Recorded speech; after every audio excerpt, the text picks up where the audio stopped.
स्तरीय पंचायत चुनाव की तैयारियां तेज हो गई हैं। 9 जून को प्रदेश कांग्रेस अध्यक्ष कमलनाथ की बैठक है। महापौर के प्रत्याशियों के नाम फाइनल होने हैं। इंदौर उज्जैन के लिए महापौर प्रत्याशी का नाम लगभग तय है। जबलपुर के लिए भी पैनल में एक नाम तय।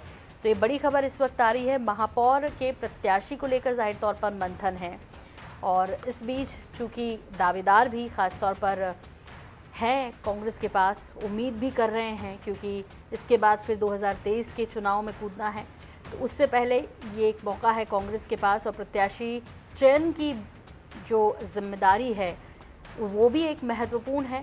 और इस बीच आपको बता दें कि सही व्यक्ति को चुनकर सही व्यक्ति को टिकट देने के बाद चूँकि लक्ष्य है 2023, तो इसके लिए मंथन है। आपको बता दें कि बड़ी खबर आ रही है भोपाल से, जहां पर जबलपुर के लिए भी पैनल में एक नाम तय है। इधर त्रिस्तरीय पंचायत चुनाव की तैयारियां भी तेज़ हैं।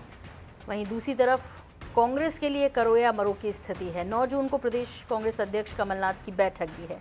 इसे लेकर और ज़्यादा जानकारी के लिए रुख कर लेते हैं हमारे विशेष संवाददाता अनुराग मालवीय का। अनुराग, क्या कुछ डिटेल्स हैं इस खबर पर आपके पास? बिल्कुल जो है, हम देखें तो महापौर चुनाव ही प्रत्यक्ष प्रणाली से हो रहे हैं। निकाय चुनाव की बात करें तो मतलब अगर हम देखें दोनों ही चुनाव, पंचायत और निकाय चुनाव, सब मिला के सबसे महत्वपूर्ण महापौर चुनाव इसलिए हो गया है। एक तो सिंबल पे चुनाव होता है और दूसरा प्रत्यक्ष प्रणाली से होता है। यानी पार्टियों के लिए सबसे महत्वपूर्ण चुनाव है ये 2023 के पहले। और यही कारण है कि इसको लेकर दोनों ही पार्टियां बहुत ही सोच विचार के कहीं ना कहीं रिफाइन करके प्रत्याशी चयन कर रही है। और अब जो है आखिरी दौर में प्रत्याशी चयन की प्रक्रिया दोनों ही पार्टियों के लिए नजर आ रही है।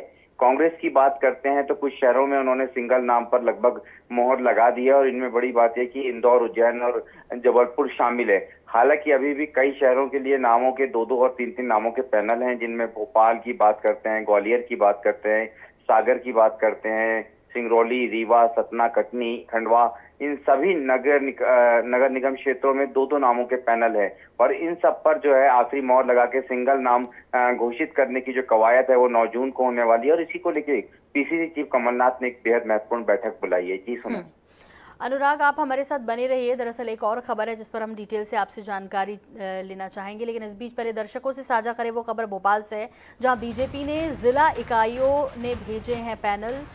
महापौर और नगर पालिका अध्यक्ष के भेजे हैं पैनल। प्रदेश की निकाय चुनाव समिति को भेजे हैं पैनल। सोमवार को सिंगल नामों पर लग सकती है अंतिम मोहर।